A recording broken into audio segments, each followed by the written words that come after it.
अस्सलाम वालेकुम जी। उम्मीद करता हूँ सब खैरियत से होंगे। ये वीडियो है उन स्टूडेंट्स के लिए जो कि इटली स्टूडेंट वीज़ा पे अप्लाई करना चाहते हैं और उनको डॉक्यूमेंट से रिलेटेड कन्फ्यूजन है। तो यहाँ पे मैं वन बाय वन डॉक्यूमेंट्स के आपको बताऊँगा।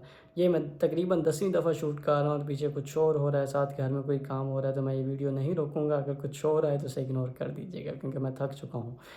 सबसे पहले आपको चेकलिस्ट में मिलेगा एप्लीकेशन फॉर्म। जो एम्बेसी है वहाँ वेबसाइट से आपको चेकलिस्ट भी आप डाउनलोड कर सकते हैं और साथ वहाँ पे इस जो एप्लीकेशन फॉर्म है इसका लिंक भी मिल जाएगा। इस फॉर्म में आपने जस्ट अपनी पर्सनल इन्फॉर्मेशन ऐड करनी होती है और ये आपका वीज़ा फाइल में लगता होता है।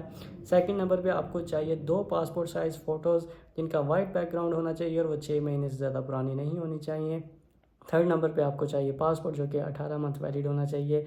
अगर कम वैलिडिटी रह गई है तो काइंडली उसे रिन्यू करवा लें और अगर अभी तक आपने नहीं बनवाया पासपोर्ट तो काइंडली अपना पासपोर्ट अप्लाई कर दें। 10 साल वाला कीजिएगा, ईजी रह जाता है लेटर ऑन। उसके बाद आपको प्री इनरोलमेंट, जब आपको एडमिशन मिल जाता है तो आपने यूनिवर्सिटी इटली की वेबसाइट पे जाकर प्री इनरोलमेंट करवाते हैं और वहाँ से आपकी समरी फॉरवर्ड होती है। ये एक्चुअली एक प्रूफ है एम्बेसी के पास कि आपका इस यूनिवर्सिटी में एडमिशन हो गया और आप इसी की बेस पे अप्लाई कर रहे होते हैं स्टूडेंट वीज़ा। और उसके बाद आपको चाहिए यहाँ पर टेस्ट के जो टेस्ट से रिलेटेड कुछ होते हैं डॉक्यूमेंट, लेकिन वो क्योंकि मास्टर्स के केस में यूनिवर्सिटीज़ ने कोई भी टेस्ट नहीं रखा होता तो वो लगाने की कोई ज़रूरत नहीं होती। इस डॉक्यूमेंट को आप मिस कर सकते हैं, परेशान नहीं होना। फिर आ जाती हैं एजुकेशनल डिग्रीज़। मैट्रिक और एफएससी आपने अपने बोर्ड से टेस्ट करवानी है और उसके बाद आईबीसीसी के ऑफिस से टेस्ट करवानी है। ठीक है, जो आपकी बैचलर्स की ट्रांसक्रिप्ट और डिग्री है वो आपने एचईसी से टेस्ट करवानी है। जब वो टेस्ट हो जाएंगी तो मोफा से जाके आपने सब डॉक्यूमेंट्स वेरीफाई करवाने और उन पर क्यूआर कोड लगेगा। कुछ लोगों का क्वेश्चन होता है कि क्या हम डिग्री के बगैर वीज़ा अप्लाई कर सकते हैं? बिल्कुल भी नहीं कर सकते। आपको ट्रांसक्रिप्ट, डिग्री सब कुछ चाहिए और सब कुछ आपका वेरीफाई होना चाहिए, अटेस्ट होना चाहिए और मोफा से उस पर क्यूआर कोड लगे होने चाहिए, अदरवाइज़ आपका डॉक्यूमेंट कंप्लीट नहीं है एजुकेशनल। उसके बाद हम आ जाते हैं नीचे डीओवी। डीओवी क्या है? डीओवी एक सेपरेट फाइल होती है, इस पर हम एक और वीडियो बनाएंगे। इसके लिए यही डॉक्यूमेंट्स चाहिए होते हैं लेकिन उनकी तरतीब थोड़ी सी डिफरेंट होती है, तो वो मैं आपको नेक्स्ट वीडियो में एक्सप्लेन कर दूंगा। नेक्स्ट जो इंपॉर्टेंट डॉक्यूमेंट है वो है बैंक स्टेटमेंट। सबसे पहले आपने 6 महीने की आपकी स्टेटमेंट होनी चाहिए। 20 से 30 लाख के दरमियान आपके पास पैसे होने चाहिए। ये स्टेटमेंट 3 से 6 महीने की भी चल जाती है, लेकिन अगर 6 महीने की है तो बहुत अच्छी बात है। और जितने भी आपने पैसे शो करवाने हैं उनका आपने प्रूफ भी शो करवाना है। आपके पेरेंट जो हैं या गार्डियन जो हैं वो अगर कोई जॉब करते हैं तो उनकी सैलरी, सिर्फ बिज़नेस करते हैं तो बिज़नेस के सारे डॉक्यूमेंट्स, फार्मर हैं जो भी हैं, आप प्रॉपर्टी के डॉक्यूमेंट लगा रहे हैं, प्रॉपर्टी सेलिंग के डॉक्यूमेंट लगा रहे हैं, कुछ भी जहाँ से आपको लगता है कि आप ये पैसे लेकर आ रहे हैं आपने उसका प्रूफ देना और आपका स्पॉन्सरशिप आपका घर वाला हो सकता है। फिर रिलेशनशिप विद प्रूफ आप कैसे प्रूव करेंगे कि आपने एफआरसी फैमिली रजिस्ट्रेशन सर्टिफिकेट बनवाना है नादरा से, जो कि 1000 से 2000 रुपये का बन जाता है। वो आपका एज अ प्रूफ आ जाएगा।